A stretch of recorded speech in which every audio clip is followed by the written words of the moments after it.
नशा किसी चीज का भी हो, नशा उतरता है, अहंकार किसी का भी हो टूटता है। अहंकार टूटेगा, हमारी मांग रहेंगे जब तक सरकार भारतीय जनता पार्टी मिट्टी में नहीं मिल जाती है। आप देखिए ना, ये आंदोलन हुआ दिल्ली में, एमसीडी का उपचुनाव हुआ जिसमें भारतीय जनता पार्टी हारी, और पंजाब में नगर निकाय का चुनाव हुआ उसमें भी भारतीय जनता पार्टी। जो सरकार में सत्ता में बैठे लोग हैं, ये देश के आम नागरिक को दरकिनार करते हुए चंद पूंजीपतियों को फायदा पहुंचाने के लिए काम कर रहे हैं। तो ऐसी पार्टी की हमको जरूरत नहीं है, ऐसे हमको अच्छे दिन की जरूरत नहीं है जिसमें किसान अब फांसी लटक रहा है, आत्महत्या कर रहा है, वैसे अच्छे दिन नहीं चाहिए। युवा रोजगार के लिए सड़क पे भटक रहा है, वैसे अच्छे दिन नहीं चाहिए। सबसे ज्यादा किसी राज्य में भ्रष्टाचार होता है वो उत्तर प्रदेश है। देश में सबसे ज्यादा किसी राज्य में बलात्कार की घटना घटती है उत्तर प्रदेश में है। और योगी जी कह रहे बंगाल में महिलाओं को सुरक्षा देंगे। योगी जी पहले आप अपना उत्तर प्रदेश को संभालिए, तब जाकर दूसरे राज्यों में की बात कीजिएगा। ये लोग जो सत्ता में बैठे लोग हैं, ये अंग्रेज के साथ जब हमारा देश गुलाम हुआ करता था तो चाय पर चुस्की लिया करते थे। तो जब वही लोग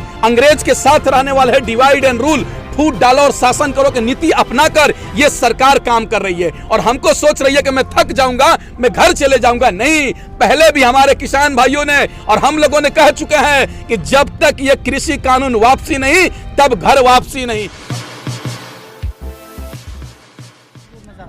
देखिए, एक कहावत है और एक बहुत अच्छे शायर ने कहा था कि जंग में कागजी अपराध से क्या होता है, हौसला लड़ता है तादाद से क्या होता है। उसी तरीके से ये किसानों का हौसला है और तब तक लड़ाई हमारी जारी रहेगी जब तक हमारी मांग पूरी नहीं हो जाती है। और बात कर रहे हैं किसान नेताओं की, जो असम और बंगाल और तमाम राज्यों में जाकर देश की जनता को जगा रहे हैं और किसान भाइयों को जगा रहे हैं कि ये सरकार कहती है कि हम एमएसपी था, है और रहेगा, लेकिन 1800 रुपये एमएसपी तय होता है और 1000 रुपये क्विंटल किसान धान बेचने पे मजबूर हो जाता है। क्यों? यही देश के आम नागरिकों को बताने जा रहे हैं हमारे किसान नेता, और बंगाल और 5 राज्य में जा रहे हैं और भारतीय जनता पार्टी को बता रहे हैं कि ये सच्चाई है भारतीय जनता पार्टी का, आप इसको वोट नहीं दे। अगर मोदी जी चुनाव जीतते हैं तो वही हाल करेंगे जो हमारे साथ किए हैं, यही तो बता रहे हैं। और ये आंदोलन फीका नहीं पड़ा है, ये आंदोलन और बड़ा बनेगा, ये जन आंदोलन बन चुका है।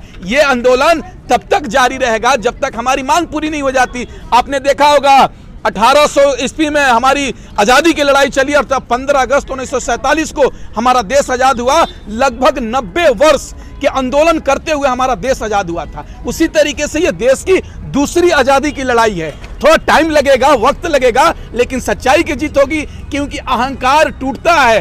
क्योंकि नशा किसी चीज का हो, नशा उतरता है, नशा किसी चीज का भी हो, नशा उतरता है, अहंकार किसी का भी हो टूटता है। अहंकार टूटेगा, हमारी मांग पूरी होगी। आप 4 महीने से यही बात बोल रहे हैं, 4 महीने का वक्त हो गया। हाँ, नशा टूटेगा, कब अहंकार टूटेगा? टूटेगा, थोड़ा सा इंतजार कीजिए, थोड़ा सा इंतजार कीजिए। ये सरकार क्या सोच रही थी पहले कि किसानों को थका दो और घर भेज दो, लेकिन हमने थका नहीं, अभी तक बॉर्डर पर बैठे हुए हैं। यही सरकार कह रही थी ये किसान नहीं आतंकवादी है, लेकिन आतंकवादी बॉर्डर पर बैठा हुआ है। यही सरकार कह रही थी किसान मुट्ठी भर किसान है, लेकिन हजारों की संख्या में अभी भी बॉर्डर पर किसान बने हुए हैं, जुटे हुए अपने हक और अधिकार के लिए। बस थोड़ा सा इंतजार कीजिए। हम जा कहाँ रहे हैं, हम जा कहाँ रहे हैं, तब तक रहेंगे जब तक सरकार भारतीय जनता पार्टी मिट्टी में नहीं मिल जाती है। आप देखिए ना, ये आंदोलन हुआ दिल्ली में, एमसीडी का उपचुनाव हुआ जिसमें भारतीय जनता पार्टी हारी, और पंजाब में नगर निकाय का चुनाव हुआ उसमें भी भारतीय जनता पार्टी हारी, बंगाल में भी हारेगी, असम में भी हारेगी। 5 राज्य में भारतीय जनता पार्टी चुनाव हारेगी, तब जाकर किसानों के बीच में आएगी, घुटने टेकेगी, तब ये सरकार को समझ में आएगा। अब तो चुनाव होने दीजिए। 5 राज्यों में निकाय चुनाव, नगर निकाय चुनाव नहीं हो रहे हैं, वहाँ पंचायत या पंचायती चुनाव नहीं हो रहे हैं, विधानसभा के चुनाव हो रहे हैं। आप देखिए ना, आपको पता उसी दिन चल जाएगा जिस दिन भारतीय जनता पार्टी का 5 राज्य में दहाई आंकड़ा भी पार नहीं करेगी। जमानत जब्त होगा तब भाजपा का आंकड़ा टूटेगा। अभी क्या सोच रही है सरकार, हमारे पास 300 प्लस सांसद है, मैं जो मर्जी सो करूंगा, यही न गुमान है। लेकिन गुमान टूटेगा। एक समय था कि भारतीय जनता पार्टी के पास 2 सांसद हुआ करता था, लेकिन आज 300 प्लस हो गए हैं, तो घमंड हो चुका है। ये सरकार कहीं ना कहीं अहंकार में चूर हो चुकी है। लेकिन एक बात सुन लीजिए, ये सरकार का अहंकार टूटेगा और किसानों की मांग पूरी होगी। अब 5 राज्यों में भारतीय जनता पार्टी चुनाव हारेगी, तब जाके किसानों के बीच में घुटने टेकेगी। अच्छा ये बताइए कि जेपी मूवमेंट के बाद बहुत सारी पार्टियां निकली जो कि सत्तारूढ़ भी रही, ये भी बहुत बड़ा आंदोलन है, क्या यहाँ से भी कोई पार्टी जन्म ले सकती है? बिल्कुल, देखिए वह जो पार्टियां किसानों के हित में काम करेगा, देश के आम नागरिकों के हित में करेगा, युवाओं की रोजगार की बात करेगा, वैसी पार्टी हमारे देश पे राज करेगा। और बात की आपने पार्टी निकलने की बात, निकलना चाहिए, क्यों नहीं निकलना चाहिए? ये जो सरकार में सत्ता में बैठे लोग हैं, ये देश के आम नागरिक को दरकिनार करते हुए चंद पूंजीपतियों को फायदा पहुंचाने के लिए काम कर रहे हैं। तो ऐसी पार्टी की हमको जरूरत नहीं है, ऐसे हमको अच्छे दिन की जरूरत नहीं है जिसमें किसान अब फांसी लटक रहा है, आत्महत्या कर रहा है। वैसे अच्छे दिन नहीं चाहिए। युवा रोजगार के लिए सड़क पे भटक रहा है, वैसे अच्छे दिन नहीं चाहिए हमको। लेकिन आप रोजगार की बात करते हैं, 4 साल पूरा होने के बाद योगी का पूरा एडवर्टीजमेंट है, पेपर में, न्यूज में, हर जगह चौराहे पे पोस्टर लगा हुआ है कि हमने युवाओं को 4 लाख नौकरियां दी। फिर भी आप विरोध कर रहे हैं। देखिए ना, योगी जी की बात मत कीजिए। योगी जी वही है जो फिल्म सिटी बना रहे हैं, और फिल्म सिटी का नाम रखेंगे आदित्यनाथ योगी दूरसंचार सेंटर। जिस तरह से मोदी जी ने गुजरात में नरेंद्र मोदी स्टेडियम के नाम रखा, उसी तरीके से योगी जी जो फिल्म सिटी बना रहे हैं वो अपने नाम से करेंगे। और उनकी बात मत कीजिए। जो आदमी बोलते हैं कि मैं सन्यासी हूं, लेकिन सन्यासी किसको बोलते हैं? जो देश और दुनिया के माहौल से छोड़कर जंगल में जाकर तपस्या करता है, उसको सन्यासी कहते हैं। लेकिन आदित्यनाथ योगी जी उत्तराखंड के रहने वाले हैं। जंगल वनवास जंगल इलाका है, पहाड़ी इलाका है, वहां छोड़कर लखनऊ में जाकर एक मखमली रोड में रहते हैं। वो सन्यासी नहीं हो सकते हैं, बल्कि आदित्यनाथ योगी जी मोदी जी के काम कर रहे हैं। और उनकी एक बात बोले, रोजगार की बात कर रहे हैं। आज देश में सबसे ज्यादा किसी राज्य में भ्रष्टाचार होता है तो वह उत्तर प्रदेश है। देश में सबसे ज्यादा किसी राज्य में बलात्कार की घटना घटती है, उत्तर प्रदेश में है। और योगी जी कह रहे बंगाल में महिलाओं को सुरक्षा देंगे। योगी जी पहले आप अपना उत्तर प्रदेश को संभालिए, तब जाकर दूसरे राज्यों में की बात कीजिएगा। आपने देखा होगा पिछले दिनों जब उत्तर प्रदेश का किसान बॉर्डर पर आंदोलन कर आ रहा था, तो ये योगी सरकार किसानों को नोटिस देने का काम करती थी, उनको डराने का काम करती थी। पिछले साल भी एनआरसी का आंदोलन हुआ था तो योगी सरकार ने गोलियां चला दी थी। ये सरकार कहीं ना कहीं अहंकार में चूर हो चुकी है। इस सरकार को उखाड़ फेंकने की जरूरत है। युवा तो मान रहे हैं कि 4 लाख नौकरियां दी, अगर नहीं देते तो वो युवा तो बोलते जिनको 4 लाख नौकरियां नहीं मिली है, वो आवाज उठाते हैं कि हमको नहीं मिली है, फिर प्रचार क्यों कर रहे हैं? नहीं, क्यों? कौन सड़क पर युवा रोजगार के लिए नहीं है क्या? आप देश में मेन स्ट्रीम मीडिया नहीं दिखा रही है, तो इसका मतलब क्या हुआ? देश का युवा अभी भी सड़क पर रोजगार के लिए है। आपने देखा होगा लेखपाल की एक वीडियो वायरल हुई थी। देखिए कैसे क्या कर रहा है देश में, क्या चल रहा है। एसएससी का स्कैम घोटाता, एसएससी स्कैम में घोटाला हो जाता है। बच्चे एसएससी जीडी का जो 2017-18 में फॉर्म भरे हैं, अभी तक उनको ज्वाइनिंग नहीं कराया जा रहा। बच्चे दर बटर खा रहे हैं, ठोकरे खा रहे हैं। ये सरकार चुनावी जीवी हो चुकी है। और आप एक और बात, ये सरकार मोदी जी 3 दिन पहले 4 दिन पहले एक लाइव में कहते हैं कि 2 गज दूरी मास्क से जरूरी। कोरोना अभी भी खत्म नहीं हुआ है, लेकिन बंगाल से कोरोना खत्म हो चुका है। और वहां बड़ी बड़ी लाखों की संख्या में, भीड़ में हजारों की संख्या में सभा हो रही है, वहां कोरोना नहीं है।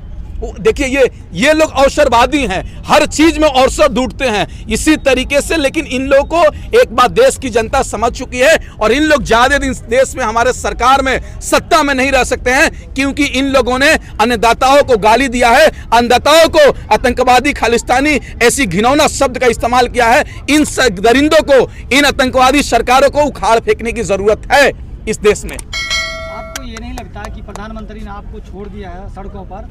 जब तक ना रहो हम आपकी बात नहीं सुनने वाले, फिर अब कब तक रहेंगे? नहीं, हम तब तक रहेंगे जब तक हमारी मांग पूरी नहीं हो जाती है। और पहले भी हम कह चुके हैं कि देख लीजिएगा, ये लोग जो सत्ता में बैठे लोग हैं, ये अंग्रेज के साथ जब हमारा देश गुलाम हुआ करता था तो चाय पर चुस्की लिया करते थे। तो जब वही लोग अंग्रेज के साथ रहने वाले हैं, डिवाइड एंड रूल, फूट डालो और शासन करो की नीति अपनाकर ये सरकार काम कर रही है। और हमको सोच रही है कि मैं थक जाऊंगा, मैं घर चले जाऊंगा। नहीं, पहले भी हमारे किसान भाइयों ने और हम लोगों ने कह चुके हैं कि जब तक ये कृषि कानून वापसी नहीं, तब घर वापसी नहीं। और एक बात सुन लीजिए, अहंकार टूटेगा। अहंकार हम किसके बल पर तोड़ेंगे?